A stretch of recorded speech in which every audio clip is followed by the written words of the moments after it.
Welcome, everyone, to our discussion about the state of foreign news reporting. My name is Gregory Pfeiffer, and I am the Executive Director of the Institute of Current World Affairs. I am also a writer and a journalist who lived in Russia for almost 10 years, including as NPR Moscow correspondent. And I was also a fellow of the Institute in Russia for 2 years, where I used to cover the 4-hour-plus long press conferences that President Vladimir Putin gives every year in front of about 1,500 foreign and Russian journalists. And he really gives a masterful performance in which he keeps everybody's attention, alternating between jokes, flirting, and threats to Western correspondents. So one time I wanted to test just how stage managed, or whether the event was stage managed at all. To some degree, of course, it is. So I asked Putin's spokesman ahead of time whether I could ask a question. He said, sure. What's the question? I told him the question. And when the event rolled around, unfortunately, the only seat I could get was behind a really bright stage light that made me not visible from the stage. So I was worried that they wouldn't be able to find me to get me to ask my question. Nevertheless, the moderator knew exactly where I was sitting amid all the hundreds of upthrust hands. And I proceeded to ask actually a different question than the one that I had proposed, which ended up not mattering to Putin, who proceeded to accuse me of being an ill-wisher to Russia. In other words, it was a very stage-managed affair. He knew exactly what he was going to say ahead of time. To me, it was a lesson in just what a great actor Putin is, and that taking his words at face value is very risky, because they're meant to deceive. And yet it happens all the time. Western governments still take Putin at face value, what he says. Take him at his word, which is a very bad idea when it comes to things like the Kremlin offering the United States a deal on chemical weapons in Syria, as it did to the Obama administration, prompting our president to change policy at the last minute. We know what the result of that was. The US ended up creating a power vacuum in Syria, and it was only a matter of time until Putin filled it by taking up bombing in Syria, propping up Bashar al-Assad, and exacerbating what was already the most pressing Western security issue at the time. Still, many experts insisted for years that the path to peace in Syria lay through Moscow, when nothing could have been further from the truth. Of course, Putin's overriding motive was to obstruct the West, and Assad still has chemical weapons. So today, we live in a far more fraught time when it comes to the whims of the world's burgeoning authoritarians, with the not quite yet deadly, but the daily political drama in Washington fueling our 24-hour news cycle with one White House outrage after another.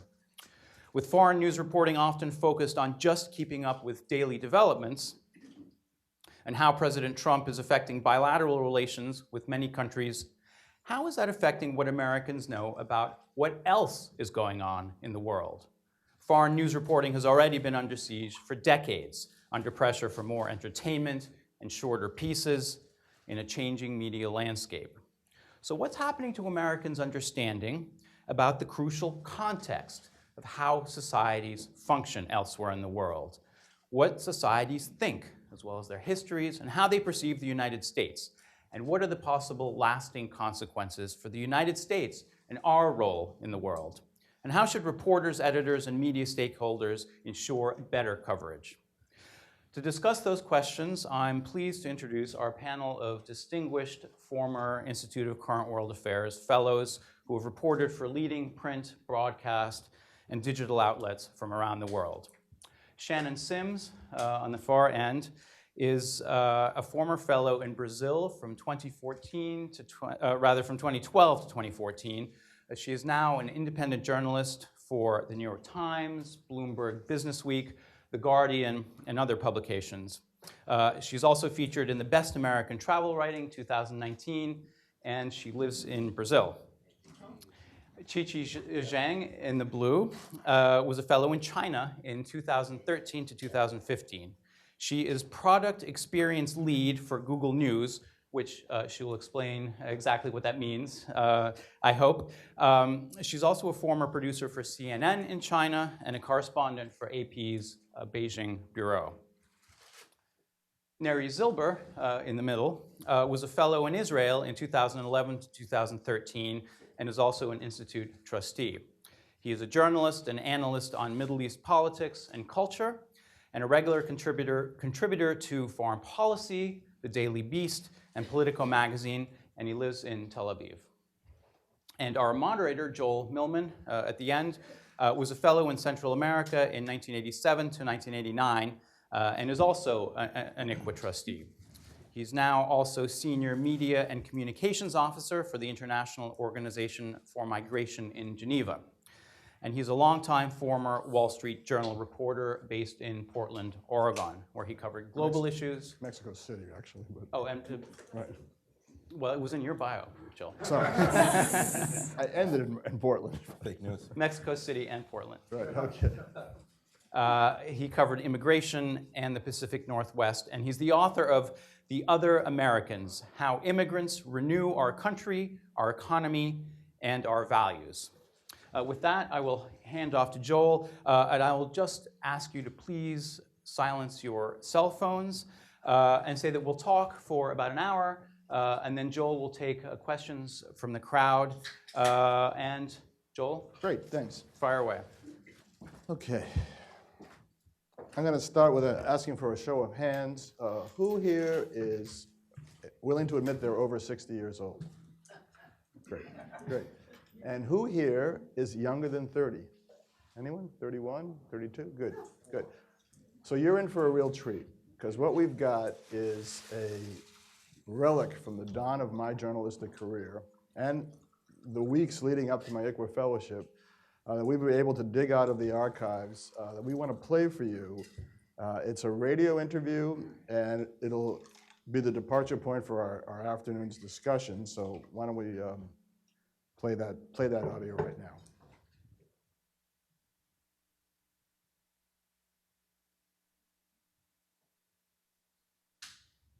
In El Salvador, army troops are searching for leftist guerrillas who launched yesterday's attack on an army base. The assault left many dead, including a U.S. military advisor. New York Times correspondent James Lemoyne says the rebel strike has proved far more damaging than was initially realized. The Army at first gave casualty figures of 43 dead and perhaps 35 wounded, and it now looks like it's going to be more like perhaps 80 dead and more than 100 wounded. It also appears that the base was thoroughly infiltrated by the guerrillas, who probably posed for several months as soldiers, and that some of those infiltrators hunted down and shot dead the American advisor who died there, and then perhaps put a bomb on his body and blew him to bits. Now, apart from the casualties in this raid, what is its significance as it's being read in Salvador? What does it mean in the ongoing civil war in the country?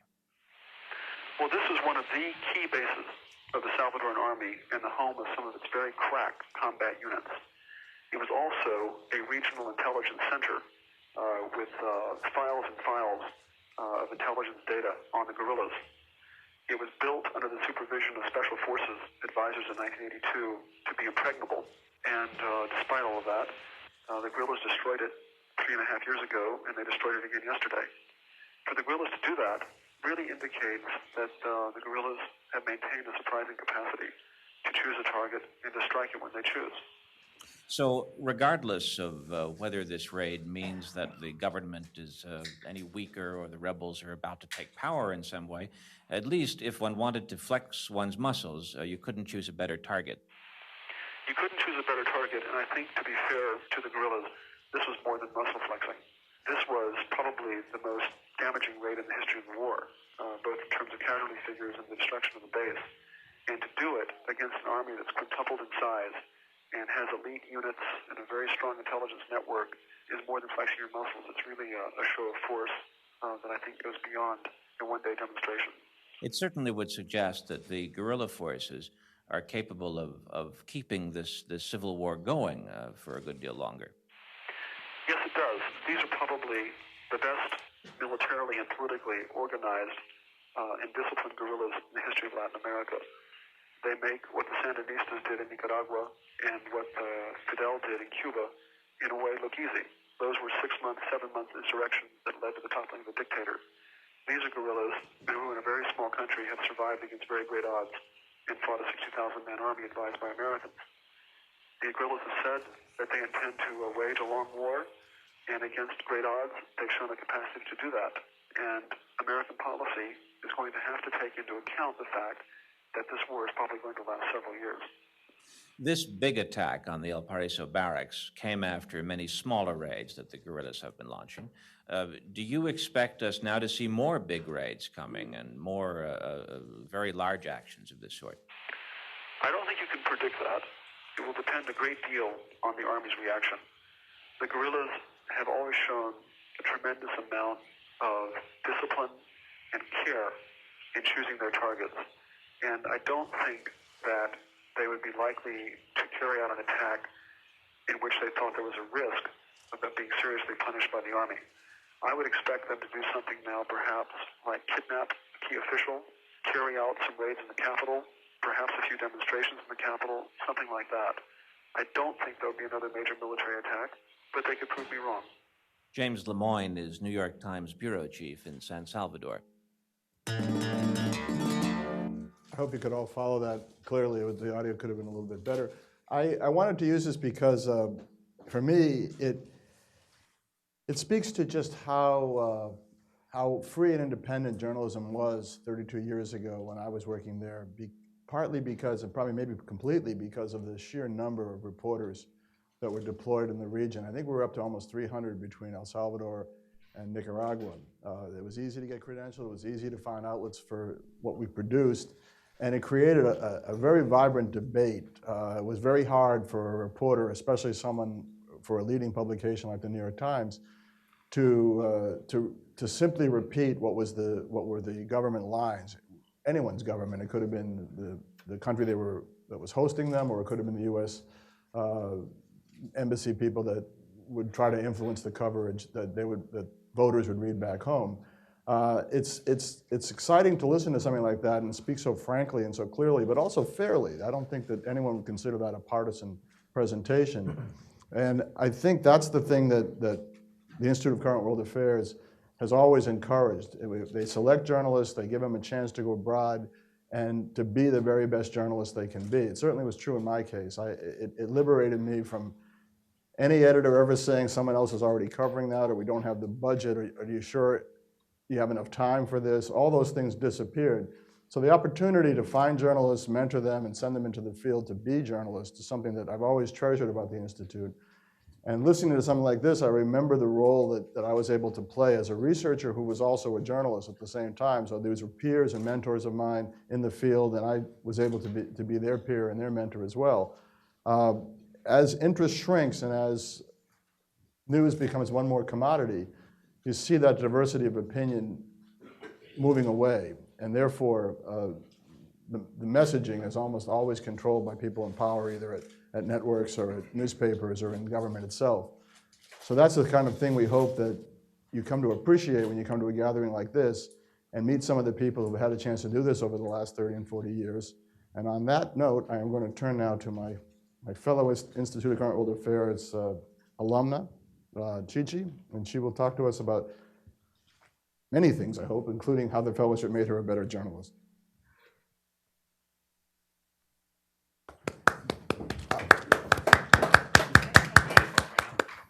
Yeah, sure.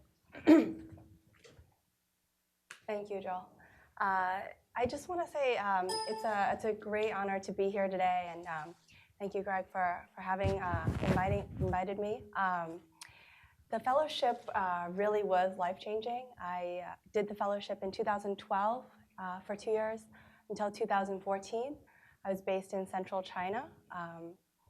I was at a point in my career where I was a producer for CNN for a number of years, and I had been a reporter for AP. I was working in a 24-hour news cycle and constantly bombarded with 2 to 3 minute story packages North Korea, this, China's urbanization, that. And oftentimes the stories would be one day in, one day out. And so it was exhausting and frankly not very satisfying. The fellowship was an incredible opportunity to be able to really delve deeper into some of those storylines. And for me, that was the economic development of China through urbanization at the time. I was very interested in the migration phenomenon in China, which was the largest in the world, largest rural to urban migration in the world. And having ICWA was, as my support, was phenomenal in terms of being able to live with migrants for months at a time, to really be able to understand their stories and to be able to come at the story from a different angle, from the lens of migrant workers. So for me, that really was an incredible opportunity that has led me to where I am today at Google News. I work on the product side. I work on developing the news product alongside engineers. We are a small team of journalists. Google News started in 2002 as a stream of basically news stories. We were a news aggregator. 2013, Google launched another product called Google Newsstand, and it was a personalized news stream, so you could see stories that were based on interests that you liked. So for example, if you were into photography or cryptocurrency, you would see stories about that.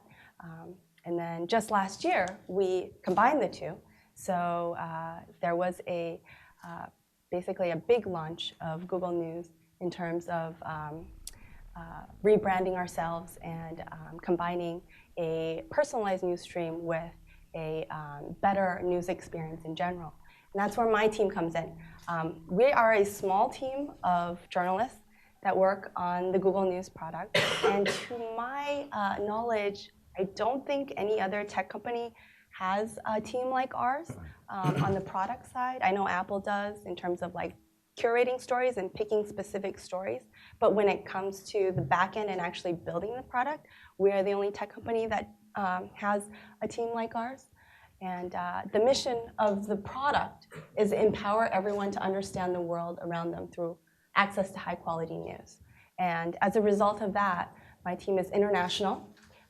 We are journalists trying to break through the noise. So you have a fire hose of stories. How do we help people make sense of that? How do we provide more context around big stories? And then as industry professionals, we attempt to build a more responsible and credible product. As you know, the storylines with Facebook and other big tech companies, they're grappling with this right now. And so I feel the responsibility as a former journalist to do better in this area. So there are a few ways that we do that. One of the, if you go into our app, so primarily most of our users are on their mobile phones. About 30% or 20% are in the US, and the 2/3 are around the world. There are two main areas that you can explore in terms of getting news on our app. One is called For You, and the other is called Headlines. So if you go into the main tab, which is called For You, it's an experience that will give you a personalized news experience. So you'll have the top 5 stories of the day, and then you'll also see some of the stories that you'd like to read. So if you're interested in travel, you might see some stories about that, or skiing. And then if you want a less adaptive experience, there's a section called Headlines, which just gives you the top stories of the day as you would see them, for example, in the New York Times or any big publication. And this is not personalized. So you don't have that, what some people might be concerned about in terms of like the echo chamber or only being exposed to your own personal views and preferences.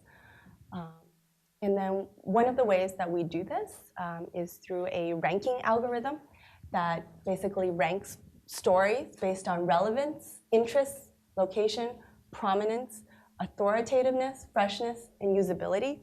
And I'm focusing on this because we get asked this a lot. How do you rank your stories? What is the secret sauce that powers this algorithm? So this is kind of a high-level approach to giving you a peek into how our algorithm works. And I'm not going to go into all of this, but I think one of the more interesting aspects of this is prominence. So prominence is referring to basically the algorithm calculates if you were to see the top stories, if you go to NewYorkTimes.com or WashingtonPost.com, what are the stories that are surfacing on that page, right? And then authoritativeness, credibility of a publication. So that can be any number of things. For example, award-winning, the number of readers they have, etc. Yeah, so an example of what our team is working on, right, and has been working on, and elections experience is one of those because that's one of the biggest drivers of traffic to our app.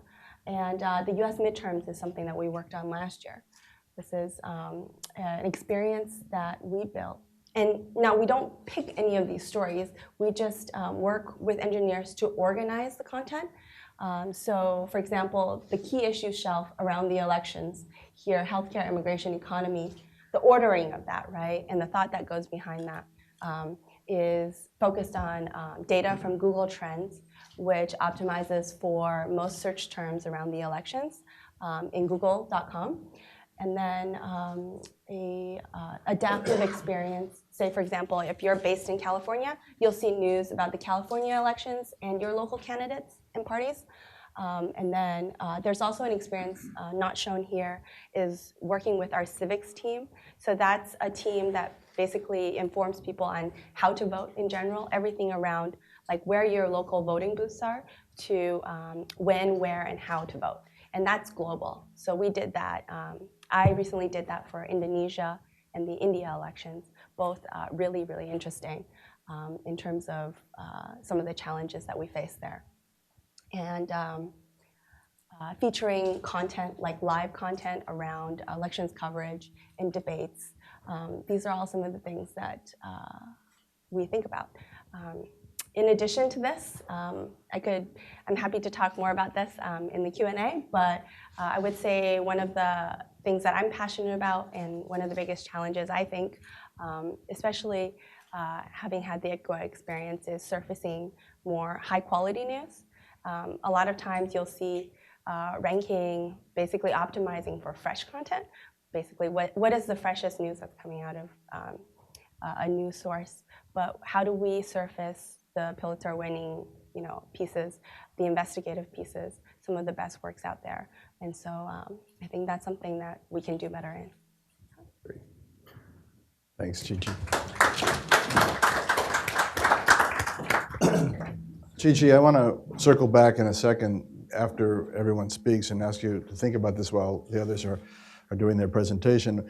Your audience is pretty global. You have not just a U.S. readership, but also immigrants to the U.S. readership and people in the home countries. So I want you to think a little bit about how having a transnational readership changes coverage, because that's kind of a new development. You're reaching globally where we used to just write back in our own language to our own nation, pretty much. Something different is happening now, so I want you to think a little bit about that. Our next speaker is a dear personal friend, Neri Silber. He and I have collaborated on a few projects, and he's a delight to work with at the ICWA board. He is based in Tel Aviv, I understand, but not restricted only to Israel coverage. Mostly Israel coverage. So now, on that note, keeps me busy enough. Come up and clarify. If you want to stay seated, it's up to you. I'll stay seated. Okay. All right. Thank you, Joel. Sure. Thank you all for being here. Good afternoon. Just on a personal note, as both a former fellow and now a trustee, I couldn't be happier and more honored to still be part of the Institute of Current World Affairs. It's a very unique organization. It does very unique things, which hopefully we'll touch on in our presentations about reporting, about journalism now in 2019. So I think now it's more critical than ever to be sending out young, well, I used to be younger, but younger writers and not just writers out into the world to bring back information to an American audience and increasingly a global audience, right? And this is, I'll talk about Israel specifically in a second, but I think bigger picture, we should be aware of the fact that when it comes to journalism, right, like everything, it's been disrupted. Internet, online has definitely shaken things up. Israel has been impacted by this. although Israel is unique, as I'll explain in a second. But in terms of the actual industry, I'm fairly, pretty Marxist about it, I should say. The economics, the technology, they really determine how things operate today. Less advertising revenue, less money in the industry, less bureaus open in foreign capitals all over the world. Journalists asked to do more with less, increasingly going after clicks, right? Not just subscribers. Internet giants, sorry Gigi, like Facebook and Google, hoovering up ad revenue, and so on and so forth. By the way, something that speaks very, very dearly to my heart, and also is related to the work that ICWA does, a greater reliance on freelancers, right? Freelance journalists out there with no real support, institutional support in many respects. I would urge everybody, there was a story that came out a few days ago about a French language journalist in Thailand. He had been in Southeast Asia for about 30 years, and tragically he took his own life a few days ago. And so his colleagues in the French language journalism community in Southeast Asia actually wrote a very thoughtful and, to my mind, very accurate blog post about what it's like to be a freelancer, not just in Southeast Asia, not just in French language media, but overall in 2019. And his last name is Dubus, D-U-B-U-S. Fabrice, is that more or less? It's pretty good. Pretty good, okay. My French is about 30 years old, so I would urge everybody just to look that up if you're actually curious about what it's like to do freelance journalism in 2019. Now, on the issue of Israel, I think like many things, Israel is unique. It's an outlier, despite the fact that, as I said, it's been impacted like everywhere else in terms of coverage space by the upheaval in journalism. But Israel is unique. It's unique, I think, above all in the sense that there is, I would say, always an appetite. It's always a high-profile story, right? And I say that with full awareness of being a beneficiary of that high profile, but I always wonder what it would be like to be a journalist covering, say, Africa, or even Latin America to a certain extent. Israel per capita has the most foreign correspondents based there, still. Staff and freelance. That's important to keep in mind. Endless appetite, there's always interest. Again, I'm a beneficiary of this, but it even surprises me in many respects. A few years ago, an editor emailed me out of the blue, quick, we need an article about why the Israeli defense minister, Avigdor Lieberman, said what he said about President Obama. Right? Now, number one, they know who the Israeli defense minister is. I couldn't tell you who the British defense minister is or the French defense minister. So why does an American outlet based in Washington really care about what this individual has to say, right? But obviously took the assignment and wrote an article because it's good for business. Endless appetite. Also, we've seen it over the past 6 months. There was just an election in Israel this past April. The New York Times, they have a great bureau chief there at the moment in Jerusalem, David Halbfinger. I think David probably wrote about 12 articles, 12 cover stories about the election, about being on the campaign trail essentially in Israel. It was like David was back in Iowa or New Hampshire covering a US campaign. But it speaks to the appetite and the fact that people do want to know what's happening in this small country on the other side of the world. And we can, I can get into the reasons that I think that appetite exists, but it does exist. And speaking to that point, I think Israel is also an outlier in the sense that it's almost a domestic story in Israel. It's definitely a domestic story in Israel. It's a domestic story in the States. And I know it's a panel on foreign reporting, and it's definitely a foreign story, but it's almost a domestic issue and a domestic story here. All you have to do is look at the debate on Capitol Hill, on Congress, right? 3 or 4 very prominent, very high-profile Democratic congresswomen, and the debate inside the Democratic Party. It's about, oftentimes, Israel and the U.S. policy on Israel. You look at, as I mentioned, the New York Times coverage of the recent campaign. And then obviously you look at Trump. Trump and his interactions with Israel, with Prime Minister Netanyahu, the Kushner peace plan, so he has a son-in-law, right? his son-in-law and his two deputies, essentially from the old days, his lawyers, handling the Israel-Palestine peace process file. It speaks to, I suppose, how President Trump looks at the issue and how he perceives the Israel issue as it relates to his own electoral prospects in this country and his base in this country. So it's almost a domestic story in a way. And like I said, endless appetite. I will hedge that a little bit by saying that I know this firsthand. There's a certain kind of appetite for Israel coverage. I'm not going to be too cynical about it, but I will say that it often relates to the Israeli-Palestinian conflict, right? So it's more about the conflict. It's the old. I don't know if it was true in Latin America. If it bleeds, it leads. Yeah. Okay. And that's unfortunately oftentimes true, where you try to pitch a story that has maybe a more internal focus, less kind of Palestinian-related focus, maybe elections aside, but there's always oftentimes this emphasis on conflict reporting and how it relates to that particular political story. I know this firsthand. I was an ICWA fellow between 2011 and 2013 in Israel, and I got there early 2011, and a few months later, thousands of Israelis. It wound up being. You see, they're turning off the lights because I'm not talking about the conflict. We're going to cue the music for you to get off stage soon. In 2011, in the summer of 2011, at a certain point, 500,000 Israelis took to the streets protesting. Now, what were they protesting? It wasn't the conflict. It wasn't anything really directly political. It was the cost of living. It was housing prices, rent, food, cottage cheese.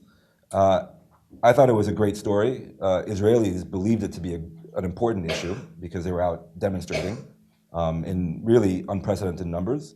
And I remember trying to pitch a few times external outlets, so not ICWA, to get a piece placed because I thought, this is a great story. I was there the second night when they started camping out in central Tel Aviv, and that grew and it became really a national movement with everybody camping out in tents throughout the course of an entire summer. Those pitches weren't accepted, and I was really surprised to see that the coverage of the story really didn't pick up until well into the second month. I think precisely because it was viewed as more of a internal Israeli story. Just as a little tangent, precisely because I was on an ICWA fellowship and I could take a summer to hang out and camp out and cover the story, did I actually have the luxury of really immersing myself in the story as opposed to running around trying to sell articles and making rent. So that's really the value of something like an ICWA fellowship, where you're insulated from the day-to-day and you can actually take a month or 2 months or however long the protest movement lasted to really delve into it, to the exclusion of everything else, really. Now, certain kind of appetite, I think, also reflects a reality in 2019, which is the big story in the world, which is Trump. So Israel isn't immune to this issue. I see it sometimes in what I'm asked to cover. So there might be actually a domestic Israeli political issue, and the editors want to know, okay, how does it relate to Trump? How does it relate to Kushner and his peace plan? And you're trying to explain to them, well, first of all, don't know, don't really care, but really, it might not impact it at all. This is an internal domestic Israeli issue, but you try to find oftentimes a certain angle, or you touch on it just to kind of allow them to maybe sometimes put it in the headline. Again, for clicks, for visibility. And that's just a reality. Now, again, Israel is actually in a pretty unique and a pretty positive position because Trump actually deals or tweets about or talks about Israel quite a bit, right? So I don't know how it would be like to cover a different region where there wasn't that much attention and focus. The attention and focus, I will say, and this is something maybe a bigger picture commentary about the coverage of Israel, and what also makes it unique is that there's endless appetite there's often, you're asked to cover it closely, which is good, but you're also often finding yourself facing a higher bar. The bar is oftentimes higher, I will say, because there are so many other journalists on the ground and outlets and people covering the story, right? So you have to kind of find maybe a different route in, because you don't want to directly compete, for instance, with the front page of the New York Times, which everybody can read. To my mind, this thought came to me recently. If you look at two prominent New York Times columnists, right, Bret Stephens and Thomas Friedman, or if you look at the editor of the New Yorker, David Remnick, or if you look at the editor of the Atlantic, Jeffrey Goldberg, or if you look at Wolf Blitzer, prominent, very senior CNN anchor, all terrific journalists. But what do they have in common, other than maybe the obvious? They all covered Israel, right? They all covered Israel at a certain point, and still do. They were all based in Israel as journalists. And some of them continue to do great work on Israel. But I think it speaks to the fact that all these very prominent US media outlets already engaged on some level. Another anecdote from my time as an ICWA fellow, this was in early 2013, and there was an election back then coming down the pike, and I was covering this new rising prominent right-wing politician called Naftali Bennett, who I had known previously when he was head of the West Bank Settler Council. So I'd spent time covering his campaign, going around, seeing what he had to say and why his appeal was rising. One evening I was at a larger campaign event, and I see this individual about 2 rows in front of me, and he looks really familiar. He's there on his iPad, and he's obviously there as a journalist covering the story. I can't place this guy. And then eventually Bennett finishes, and his press people come and they take this guy backstage for, I suppose, an exclusive interview. And then it hits me. It's David Remnick, editor of the New Yorker. And I was like, damn, I can't write a profile of Bennett if David Remnick is about to publish an article in the New Yorker. I'm not about to compete with that. But it speaks to the fact that the editor of the New Yorker felt, it's a story that he covers, that along with Russia, right? But he was there covering the campaign, covering this, at that point, relatively anonymous Israeli politician. So again, maybe a higher bar. Another thing that you find, and this is, I think, unique to our current moment, and it speaks actually to the impact of digital media, especially Twitter and Facebook, where you have local press in Israel actually tweeting and sometimes even writing in English, which I think is unique, right? You don't oftentimes find local journalists sometimes even contributing to US outlets. It might be the Atlantic, it might be the New Yorker, a New York Times op-ed. Oftentimes they're tweeting in English, so there's kind of a feedback loop between the Israeli media system and the American media system, and the journalists kind of stuck in between and covering from Israel, but to an English language audience. So I think that's also unique to Israel. I don't know if that's true for every country in the world. And I'll just conclude. I know we were asked to speak to where is it headed. I think the technology and like I said, the structural constraints will impact a lot of it. Whether more money comes into the industry, whether more outlets can find a more sustainable path forward, whether they put more money into, if you're relying more on freelancers, then make it sustainable and put more money into it and make it viable if that's the model you're going to pursue. So that's point number one as far as where is it headed, or maybe where I think it should head. But number two, I will say that if it is one ecosystem between Israel and America, that I think, especially going into 2020, that you're going to see more and more debate, whether in actual articles, definitely on social media, between this one ecosystem and how one impacts the other. I'll just say that last week you had the U.S. president tweeting about Israel's then political impasse.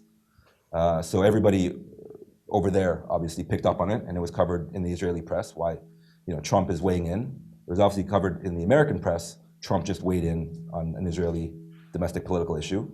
And then Netanyahu, about an hour later, got up and used that tweet as a centerpiece of his speech, speaking about the political impasse. So then we all covered the Netanyahu speech about the Trump tweet, which was then picked up by outlets here about Israel's political impasse, connecting it all back to Trump. So that's just one small example, and it's the most recent that I can think of. Mary, let me give you your assignment to think about while our next speaker goes, which is the issue of freelancers dominating so much of this coverage now all over the world, and the balance of power that creates between those who we want to hold accountable and those that are trying to deflect that. When I was at the Wall Street Journal at one point, we had an extremely controversial president, Salinas, and his brother, who wouldn't talk to us. And he said the reason he gave eventually was, I'm flying up to New York to see your managing editor. And the first thing the managing editor did is get on planes and be in that room tomorrow morning when he walks in. We want to send a message that nobody ducks our guy, in Mexico City. He's our representative. He's as good as you're going to get. And so the freelancers generally don't have that kind of backing. So what does that do in the constant tug of war? And while you're thinking about that, I'm going to introduce Shannon G. Sims, who I didn't realize was such a Hall & Oates fan until last night.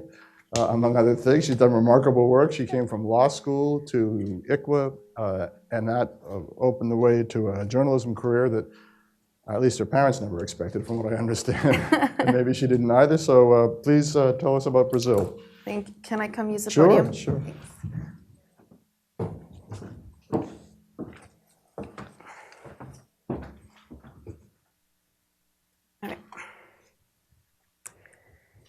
São Pedro is one of thousands of riverside villages throughout the Amazon region whose residents, called Ribeirinhos, or roughly riverside folk, are only vaguely connected to the rest of Brazil. Saúde e Alegria, a nonprofit organization that monitors riverside communities in the Amazon, estimates that in the 4 municipalities the group studies in the western part of the state of Pará, 70,000 people live in 250 Ribeirinho communities. The curving Arapiuns River, on which São Pedro lies, hosts 68 communities along its banks. São Pedro, home to about 200 families, is one of the largest. Most of the other communities along the river are smaller, populated by not more than a few hundred people. The lives of these Ribeirinhos, their struggles and hopes, represent some of the most overlooked stories in all of Brazil. Part of why Ribeirinhos are so easily overlooked by both government and media is that they don't fit into simple categories. Their narratives are complex, and even determining their ethnic identity is a challenge. Some Ribeirinhos identify as indigenous, some don't. Some speak Portuguese, some don't. The only commonality is that all of them, by almost any standard, are very poor. The forefathers of many of the Brazilians living in the Ribeirinho communities in this part of the Amazon moved here during the rubber boom in the late 1800s and early 1900s, when latex drove the northern Brazilian economy and Henry Ford made his millions, establishing his Fordlandia outpost in the jungle to better access the rubber trees. The laborers during the boom made improvised homes along the banks of the rivers that braid into the Amazon. And once the industry went bust, many of the rubber workers moved to coastal cities. The Ribeirinhos were the ones who stayed. Some of the communities they formed are nestled deep within the river forests and can only be reached by motorized canoes. Political campaigning here is done by boat or water bike. São Pedro, in fact, is one of the few Ribeirinho communities directly accessible by the iconic double-decker boats that look like colorful toys and function like Amazonian buses. They make stops at all the riverside communities along a route, picking up and dropping off passengers and bringing supplies and messages. The communities are often far out of any cell phone range, so messages are sent by word of mouth. On the boats, many of the passengers already know each other. They're neighbors or family, or they've met on the boat route before. These passenger boats, some of which journey for multiple days to reach Ribeirinho communities isolated in the forest, become temporary residences for the passengers through all those hours of swaying as the boat slowly makes its way upriver. They sleep beside one another in hammocks, swinging into each other when the waters get rough. On the boat's one table near the bathroom, they play dominoes when even the hammocks get too sweaty in the afternoon heat. They cook lunch and dinners together, communal meals of rice and beans that are evenly portioned out so that everyone eats at once. At the different riverside stops, the men help unload supplies, while the women care for each other's babies. These boats are at once public and intimate. They lack the amenities of modern life, but they also feel like a sanctuary from workaday routines. The most popular activity on board is simply staring at the forest as it passes by, hour by slow hour. Being on one of these boats is like being in a place that seems to float outside of Brazil, away from the difficulties you find once the boat lands in the sands of the Ribeirinho villages. I wanted to see what the election was like for people who lived in this overlooked Brazil. So I boarded the Michael, hooked up my dark green hammock, and joined the crowded ride upriver into the belly of the Amazon. This is a story that was rejected by the New York Times, The Guardian, Washington Post, Los Angeles Times, The New Yorker, which I don't remember any others. It's a story that I ended up running with Pacific Standard magazine. It became one of the most read stories in the history of the publication, and it was then selected to be one of the best American travel writing, the top 20 travel writing pieces for the book that's going to be published in October for 2019. So the reason I'm sharing that story is because that's exactly the kind of story that, as an ICWA fellow, I was able to open my eyes to find. It's not a story that you train in a newsroom in New York to figure out how to scoop out. It's a story that you feel in your veins, that you like sense on a gut level after 2 years of being deep in the field. So when I went down to Brazil in 2019, I had spent like 3 months in Brazil before that.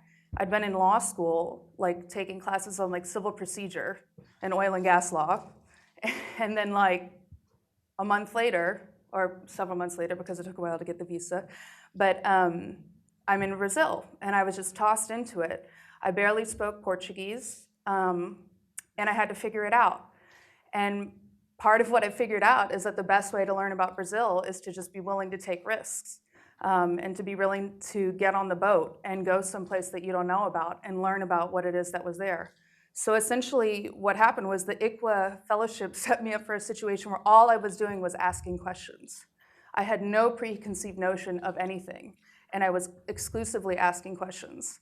And I think that that is a skill as a journalist that has given me success, because I think a lot of journalists, that story is not newsworthy, you know? That story is not super clickable, let's say, but that's a valuable story that should be told, because it's a story that's talking about tens of thousands, possibly hundreds of thousands of people, we actually don't even have the data to even know that, who are all voting in the Brazilian election that just happened in October for president.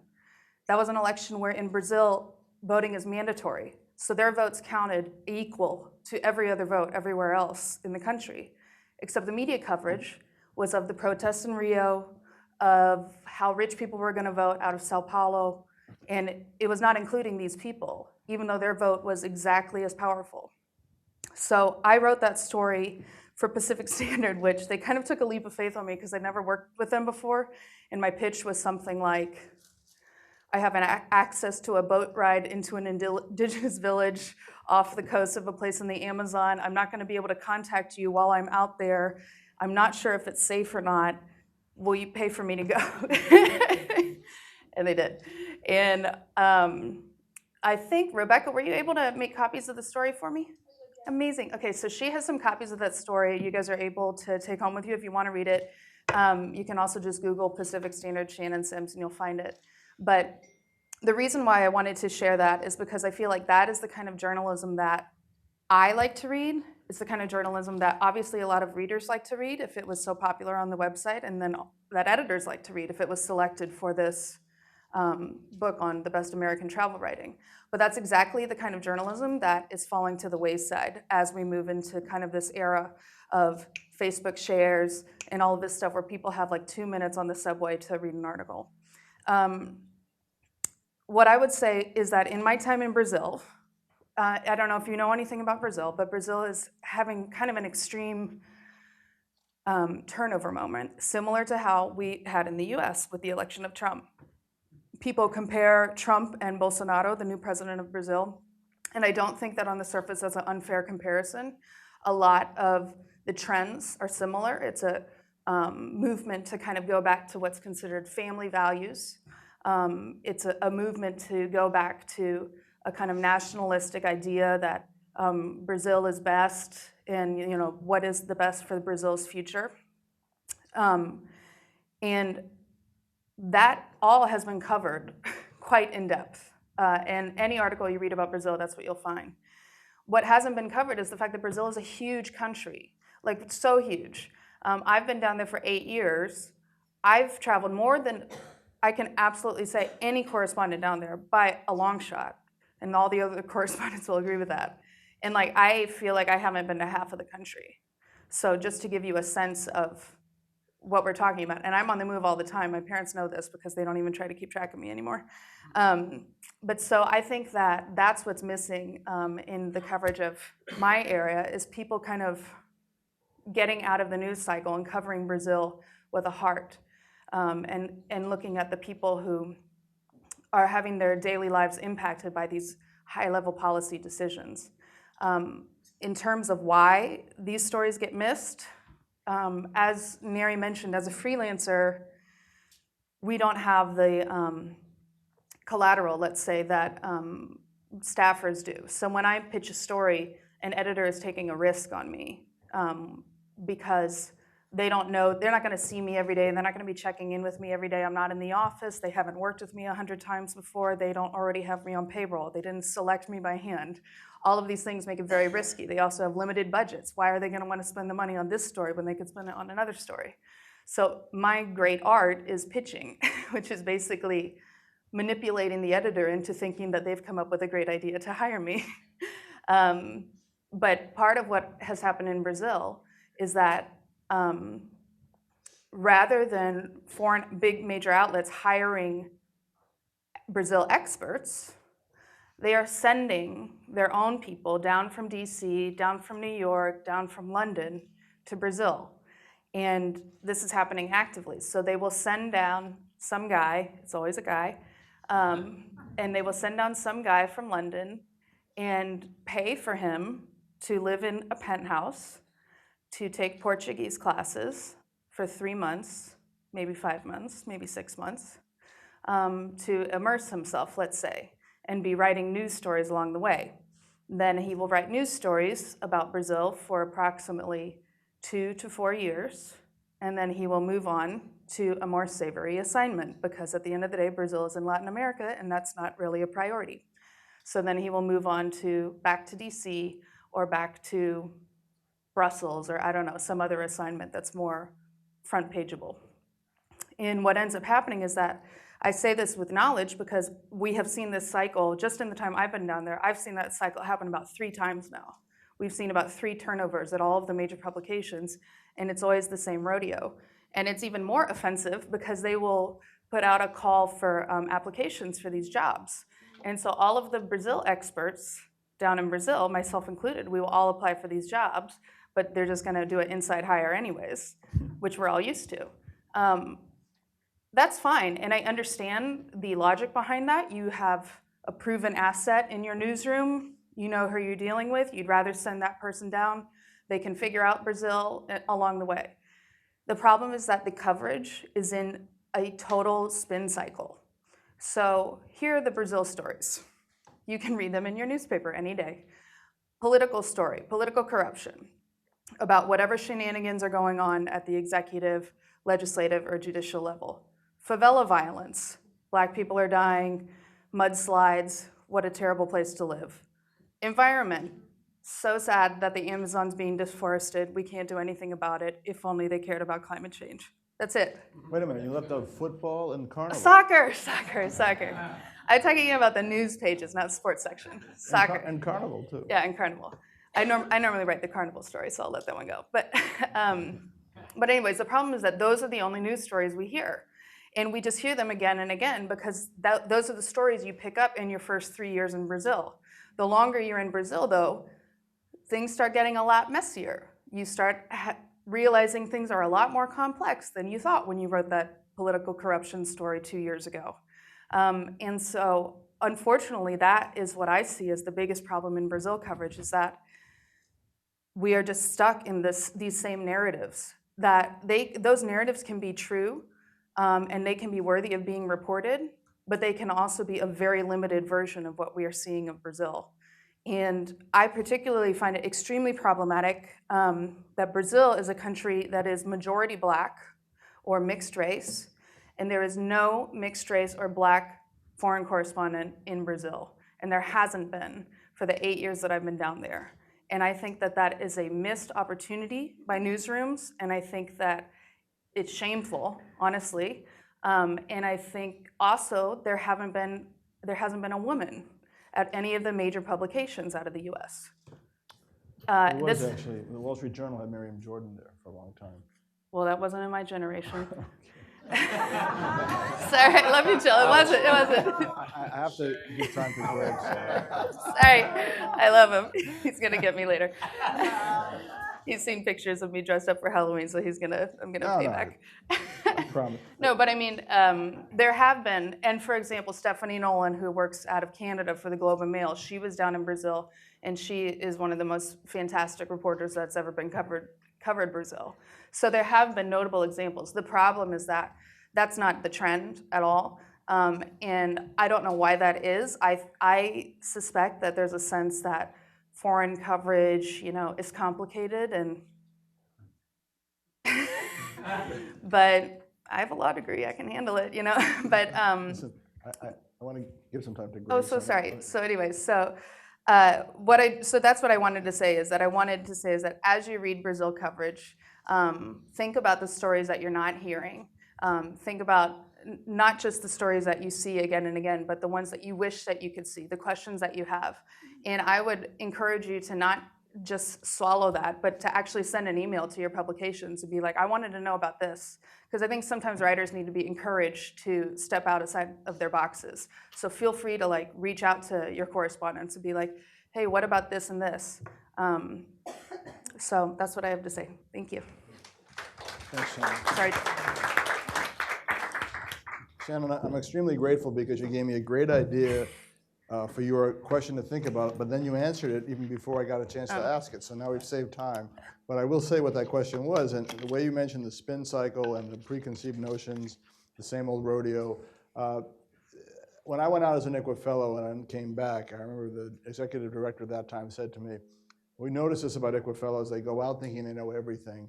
They come back very humbled, realizing they know nothing, but they really know how to find out. And that's what you're pointing to. And when you say, be an aggressive reader, call or email the bosses of these correspondents and make them do other things, that's the solution. That really, the engagement is what's necessary to break that spin cycle. So I was glad you raised that. And finally, hardly last or least, I'm reintroducing Greg, who's going to give his portion, and then we're going to open this up to questions and answers, I hope. Greg? Thanks, Joel, and I'll be quick. As I've said, I was an Institute Fellow in Russia. I was already living in Russia at the time. I was working for a local English language newspaper, and when I was being interviewed for the fellowship, I was asked, well, you're kind of already doing what you would be doing for the fellowship. You're living in Russia, writing about it. Why do you need the fellowship? And the response was that I'm stuck in Moscow and haven't seen a lot of the country and haven't experienced it really in a meaningful way. The fellowship enabled me to travel across the country to other former Soviet republics. Spent 2 years writing about essentially whatever I wanted. And that amount of time spent in a foreign society gives you certain knowledge of that society. Not having to also, there are many freelancers and foreign correspondents who've come through Russia. The need not to have to pitch a story, that you are able to write about something, go somewhere, have an idea, and maybe it doesn't work out, and you can go on and cover something else. You don't have to constantly be pitching a story and forcing an angle. And that enables you to question conventional wisdom, which is very important in a place like Russia, because Russian society functions differently than our Western society. being a fellow is, in a certain sense, also similar to being a foreign correspondent in that, and there are many fewer foreign correspondents, as you all know, than there were 10, 15 years ago. But the idea of how I understood it and how I approached my job as an NPR reporter was to try to cover the country and the region over a number of years in slices of life. That you're writing about big developments, big ideas, but you talk to concrete people and you tell their stories and you focus on narrow issues. And if you have loyal listeners or loyal readers over a number of years, they will get the full picture of what's going on. And in that sense, it's the ICWA Fellowship is similar to being a foreign correspondent in some ways. So the conventional wisdom, I think, has dominated not only news coverage of Russia, I think Western understanding of Russia really for decades. So when I first went to Russia in the early 1990s, the story was that the biggest problem, the biggest evil in Russia was corrupt oligarchs and corrupt regional governors. Which is partly true. The economy was being snapped up by a handful of Kremlin-connected insiders. A number of regional governors were running their regions like private fiefdoms, and this was seen as I said, as the biggest problem. But having spent a lot of time in Russia, to me, it didn't seem like the major problem. The narrative was that Russia's democratizing, westernizing. There wasn't a lot of talk about the deep-seated nature of corruption in Russia, not just the corruption at the top, but the corruption of the entire society. And also the legacy of the Soviet Union. Russia was seen as a place that was a sort of a rubble. The communism had collapsed, and we were waiting for something new to grow in its place. And in that context, the fact that there were a number of different emerging power players was something new that had developed in Russia for the first time in centuries. For the first time in centuries, power was no longer centralized in the Kremlin at the top, and the Kremlin didn't rule this vast country region through administrative coercion.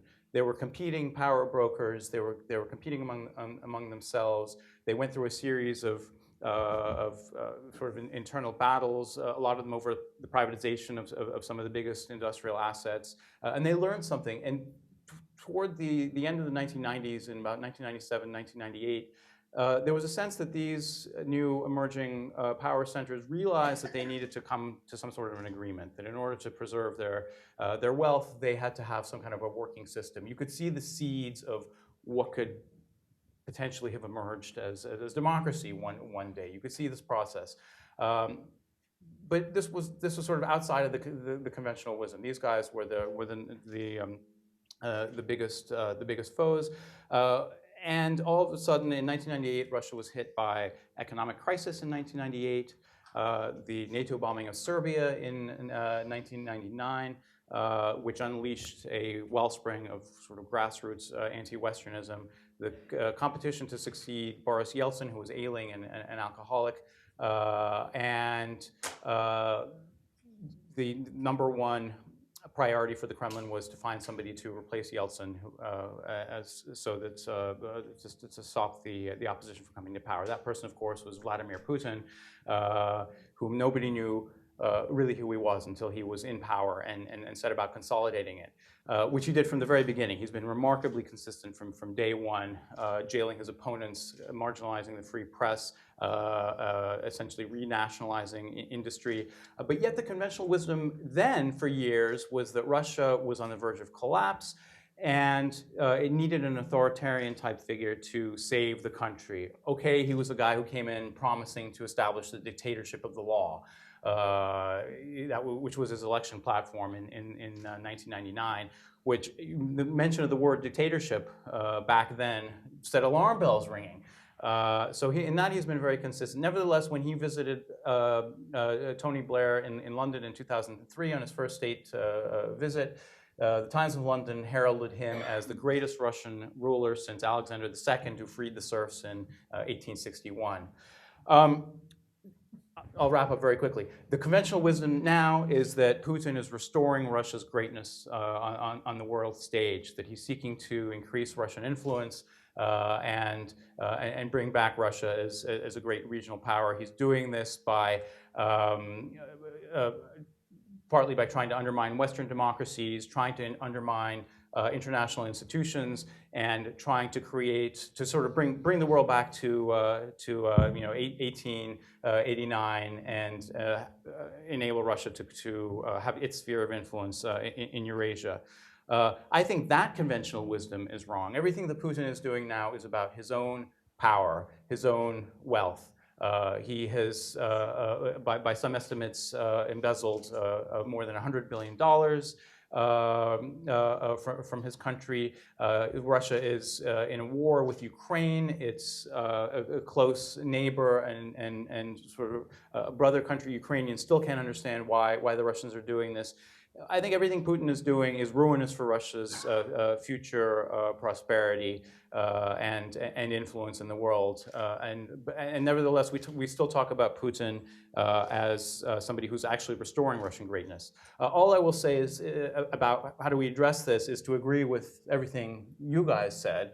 I don't think there's any alternative that I can think of to having more foreign correspondents in the world who are able to spend time there. I do think there is value in tours, in sending people new foreign correspondents and having fresh eyes, look at the story with fresh eyes. I think there's value in that. There's a balance.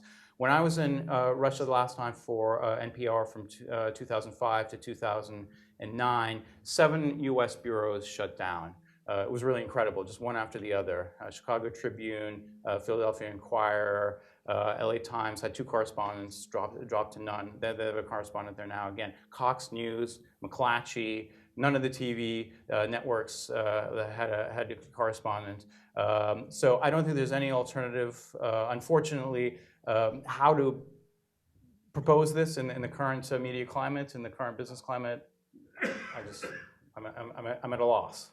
And on that note, and on that confession, we will turn quickly to Chichi and Neri. If you want to make comment on what I asked you before, or you want to yield your time to our distinguished audience to ask their own questions, it's your choice.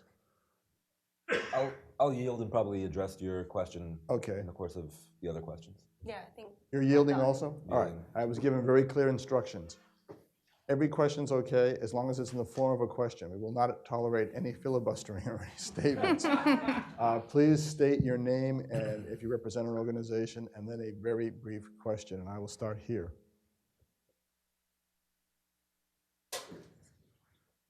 Diane Silber, I'm a retired psychologist, and my question is on a more personal nature to anyone who's functioning as an at-large correspondent. First of all, how important is it to be fluent in the language of the country you're covering? And then, what is the quality of life for people as freelancers? I mean, is just making it to the end of the month important, or what is life like, both financially, socially, personally, anything you want to add? Thank you. Go ahead, I talked a lot. Thank you for the question. So I think it's hugely important to speak the languages. You know, you do have foreign correspondents who are parachuted in, and they can get by with fixers, with local staff, translators, and that helps. I know just speaking one of the languages fluently and working on the other language, I'm always surprised at how even long-serving correspondents in my part of the world don't speak either Hebrew or Arabic. And I've seen that again and again. And, you know, obviously to get the nuance of what's going on, to listen to a politician's speech and to figure out what he's actually saying and who he's saying it to. The shorthand references that you know, the electorate will make, right, about a certain candidate. You know, it's BB, it's almost on a personal nature. They're speaking about somebody in their first name. What does that mean? You know, what are they referencing when they're talking about something that happened 30 or 40 years ago, and how their parents remember the political process. So, and there are countless examples. So I think obviously it's hugely important, but it's rare. There are correspondents who work on it, right? Who might not have the language and actually make an effort. And then the second one, in terms of quality of life, look, I think everyone's situation is different, but it's not great. The classic example, I'm not even talking about Israel and the rent prices in Tel Aviv, but there's the classic example that a few years ago during the Syrian civil war, you had freelance correspondents going in a very physical sense, risking their lives for $50 and a byline, without any insurance, without any gear, and they were essentially self-funding their entry into a war zone for the glory and potential future career advancement, and the fees they were getting were ridiculous. So ideally, they would pay more for quality journalism. Ideally, more people will subscribe, and in that way, you can kind of improve the quality of life for people who very richly deserve it. Yeah. I think we'll take another question. Chandler. Hi, I'm Chandler Rosenberger from Chad Rosenberger to many of you, now from Brandeis University. And I had a question for Chi-Chi about the news aggregation, because it seems like, in some ways, the Google app might be a way to overcome the problem that Joel was describing, that you have too few correspondents. If you have a Google app that can get every possible correspondent into a news feed, then maybe you can offer more perspectives.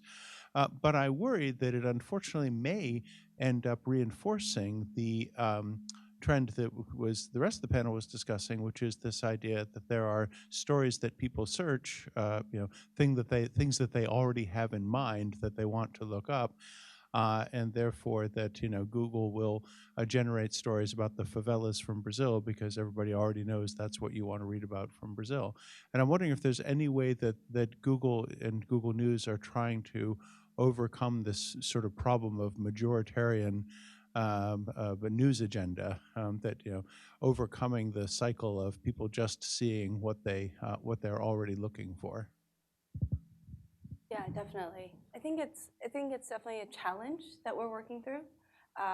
One of the things that I think about a lot is exposing people to different perspectives, which is not necessarily something the For You section does. It's a algorithm that optimizes for personalization. So it gives you articles, in the first spot, but the rest of the feed has articles based on your own interests. So for example, if you are traveling to Cuba next month, you might see articles about that because you've been searching for it in Google. Now, because that's something that we recognize, there is that section called Headlines, which gives you an unpersonalized experience. One other thing that we have done, this is something that we started last May, is you can now read stories from any location. So in settings, you can go in and say, for example, if you want to see local coverage of the elections in India, not just the New York Times coverage of elections, but local publications in India, you can change your location to India, English India, right? You can't do that now for every country. For example, in certain countries like Bangladesh, Bengali, right? You can't necessarily expect all the readers, if they change their setting, they're not going to be able to read the articles. So Google, of course, we have a product called Google Translate. How can we auto-translate articles to that level of accuracy so people can read articles from a local perspective? That's one thing. The other is a feature called Full Context. This is very early stages that we have in the app now that you can go in and explore. It's basically any storyline that you can see this little icon on the bottom right corner. Click on it, and it'll give you contextual information around that particular story. So for example, if it's the Mueller report, it will give you a timeline of all the stories up until that story. So like the most relevant stories from different publications up until that story. So you can see kind of how that story has evolved over time. So contextual information around that. and yeah, basically different perspectives, like whether it's how the reporting has been done in social media. That will be on full contact, in full context, and also video as well. But I mean, I agree. It's definitely a challenge. All right, madam, please. You. Oh, right. Yeah, I'd like to know, for example, please? when you are in different countries, how much of the language are you required to know? Because it happens to be that I happen to live in Brazil 6 months out of the year. I've done it for 8 years already.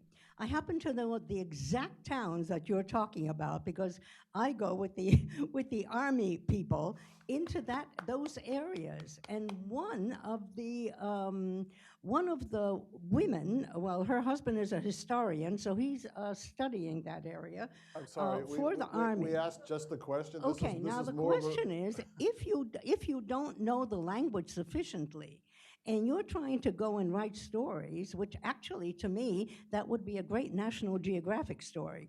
But if you're going there to write a news story, then I think you really need to know more of the language. How much did you actually know before you set out into the Amazon? Thank you. Well, I'm fluent myself, but I don't know. I think what Neri would say, there are just two ways to look at it, and it's echoing what he said, which is that can you get on the boat? Can you, figure out how to get there? Yeah, probably. And a fixer, for people who don't know journalism, a fixer is somebody who's like a local person who's hired to basically sort all of the crap out. So like figure out the hotel reservations and how do we get the car from this place to this place and who's somebody that knows about this. And fixers are unsung heroes in the world of journalism a lot of the time because they're the people who are often putting themselves at risk for even less play than the journalists and helping the journalists get to where they need to go. So for example, I did reporting out of Rwanda. I don't speak Kinyarwanda. It was my first time in Rwanda. So how am I supposed to write something that has any depth or authenticity at all? I was paired with an amazing fixer, and that's a lot of the time the solution. But I agree with you. I mean, I would love for all of the Brazil correspondents to all be as fluent as I am because I think about how many nuanced things I pick up, and I don't know how you could understand the madness of Brazil without being totally fluent.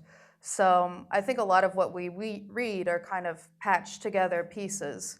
And I think that unfortunately, the realities of journalism is that a lot of the time that's as good as you're going to get. A lot of the time, newsrooms don't pay for training, for language training, and people, you have to start somewhere. So you don't start fluent, a lot of the time. So that's what I would say.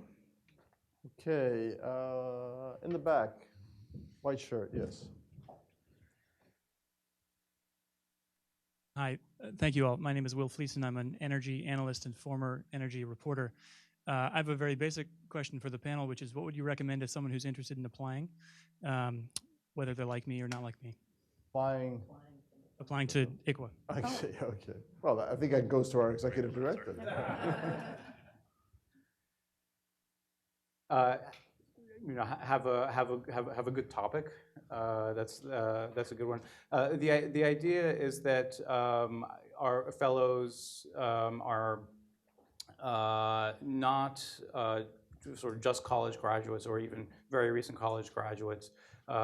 We generally look for people who have spent some time writing and traveling, maybe have a master's degree, and more or less know what they want. The fellowship is largely independent, and fellows have to be able to navigate by themselves for 2 years in a foreign society.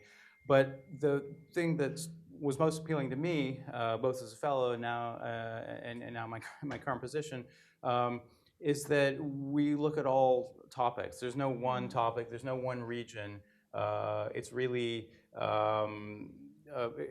in that sense, the remit is very broad.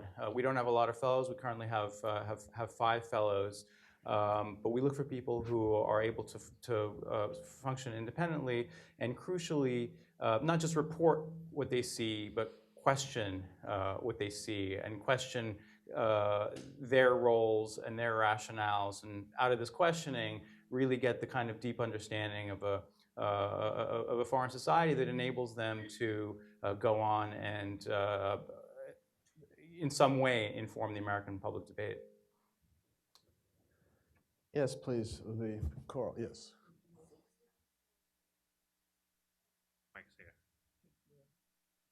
For Larry Silver, question, is it Noam Chomsky has stated that he feels the Palestinian story of 1948 is being lost. You living in Israel, do you feel that is true? I can't speak to Chomsky's statement per se. I will say that while the Israeli-Palestinian conflict writ large is very heavily covered, one example that I just skipped over in my prepared remarks was just from personal experience.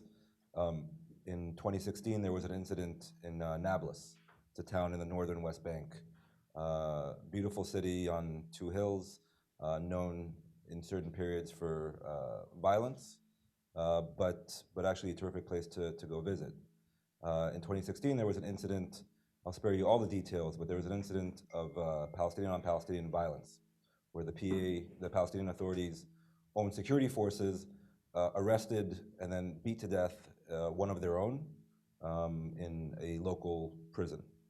Now, I went to Nablus, I reported the story, again with the help of a very trusted fixer.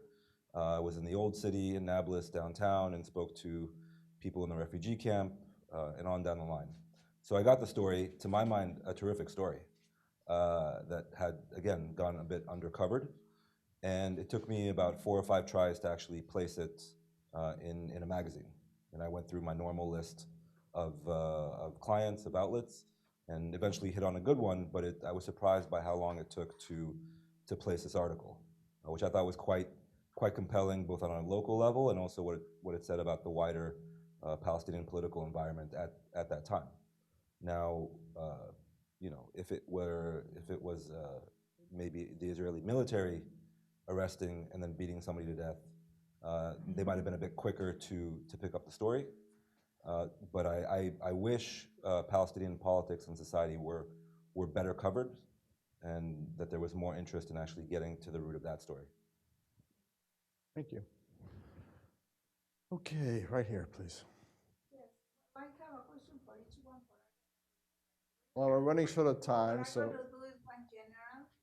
I am Dr. Irene Gonzalez, Chief Business Officer of LPM consulting firm. I have a question. Nobody has mentioned the lack of safety of journalists from big organizations, small organizations, especially in the Trump era, which is always threatening journalists. What are you guys doing about that, especially those that cover very critical issues in politics, government, etc.? Thanks. Who wants to grab that first? I can. I will say that part of what ICWA trains you to do is stay alive for 2 years because you're honestly just totally out on your own. You don't have an office. There's nobody on the ground to report to, and which is like, and if you're anywhere if you're in Canada by yourself, it's like hypothetically dangerous to just be by yourself. And so, part of being an ICWA fellow is learning to be very independent and problem solving and thinking on your feet. But I also think there's kind of an intangible element about being on your own like that for 2 years that gives you like a gut instinct about things, where, I have like left restaurants because something didn't feel right about it without an explanation and for no good logical reason. So I would say that my number one thing about staying safe is trusting my gut. There's another thing that an organization that, like ICWA, I think is doing really excellent work for female journalists, is the International Women's Media Foundation. And they sponsored my trip to Rwanda. And part of the terms of going on that trip are that we did a 4-day hostile environment training and first aid training in Nairobi. And it's called HEFAT, and that's kind of considered the check mark that a lot of foreign correspondents try to get that training, which involves all kinds of scenarios, you know, a bomb, I mean, all scenarios that nobody ever wants to deal with, but like if you're in a car accident or if a bomb goes off or, you know, any kind of dangerous situation. And so that's what a lot of journalists do. A lot of newsrooms actually require that training for journalists going out into the field. The problem is that freelancers normally, to do that training costs like $1,000. And so like what freelancer is gonna, you know, take $1,000 and do this training for something that maybe would hypothetically possibly happen one day. And that's why I think an organization like the International Women's Media Foundation supporting freelancers getting that training is really important for the field. Can I just say very quickly, it's becoming more and more dangerous, and it's becoming increasingly dangerous in Western countries, in the United States. I never thought that this would be a development. Absolutely. He's not the only one. I mean, it's a global phenomenon. That's what I'm talking about this topic. Because there are assassinations Sure. in India, even in Europe. Okay, do we have time for several questions? We have time for maybe 2 more questions. 2 more questions. Ma'am, please. Yes, you. Yep.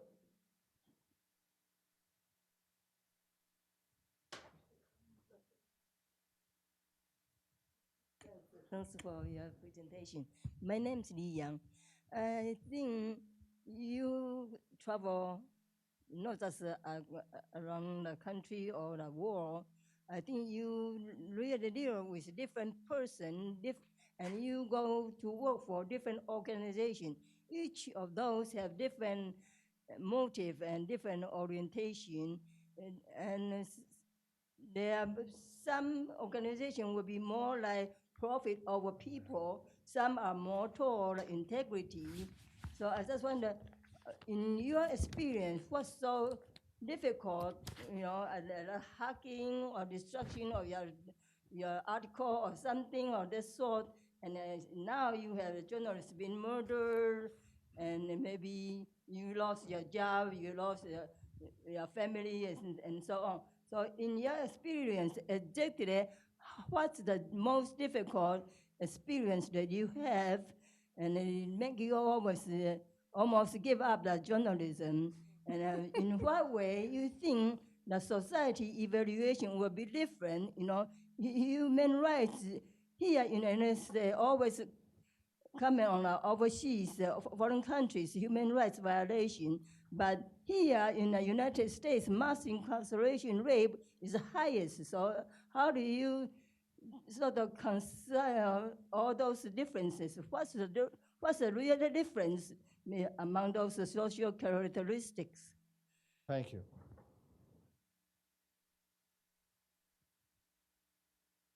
Thank you for your question. I think it's a great question. I think we've all reached probably have a point in our careers where we have thought about the challenges there. For me, it was right before my ICWA fellowship. I was covering Foxconn and worker abuses in China for CNN. I interviewed a young woman who was a worker at Foxconn who was kind enough to be interviewed. She was working as a contract employee, and she spoke with us very candidly and disappeared the next day.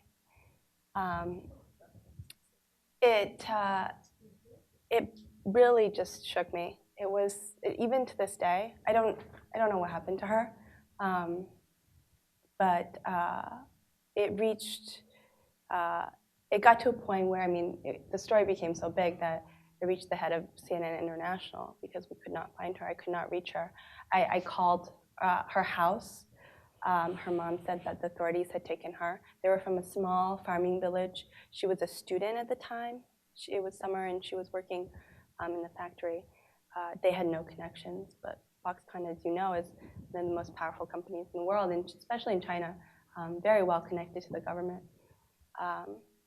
And that was one conversation I had with her family, and they never picked up the phone again after I called.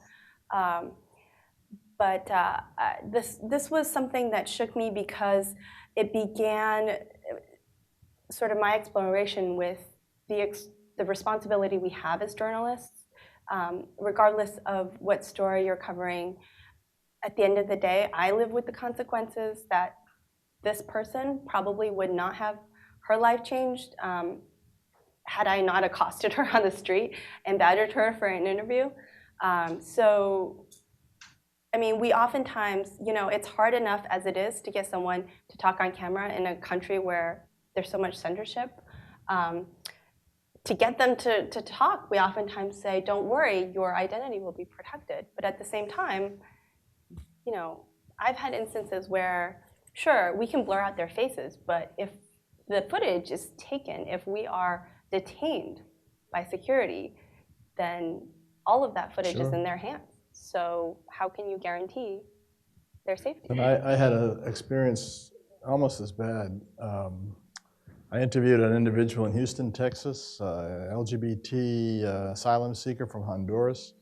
He was very candid. I was writing a story about asylum seeking and explained why he fled San Pedro Sula. I think he had witnessed a couple of policemen executing a drug dealer at the behest or in the pay of other drug dealers. And he called me frantically a few days after my story came out because I had completely forgotten. I was very ashamed of this because I made my living this way for so many years that we have a client in Honduras who reprints a lot of our news items in a complete Wall Street Journal translation in a national paper. His brother had disappeared and been murdered. And we thought it's possible, now that we've identified this guy as a guy giving testimony in Texas, that the gangs or the police have taken revenge. My editors told me to cut off all contact with this person immediately, not to destroy any notes or emails, but just if this rose to the level of a scandal, we had to stop talking to him now. Called back a few days later, he confirmed that his brother was dead, but that it happened before the article ran. So I had the wave of guilt of like how relieved I was that this terrible thing had happened, but it technically wasn't my fault because it had already happened. And it's just a terrible way to feel, because if it had been, it would be too late. I'd made a mistake and I couldn't protect them. So it was just luck for me that it had already occurred. I don't think it gets any lower than that in journalism. You feel your own relief and you think, oh my God, how can I be relieved? This is terrible. But anyway, so now on that happy, cheerful note, we'll take one last question. Sir?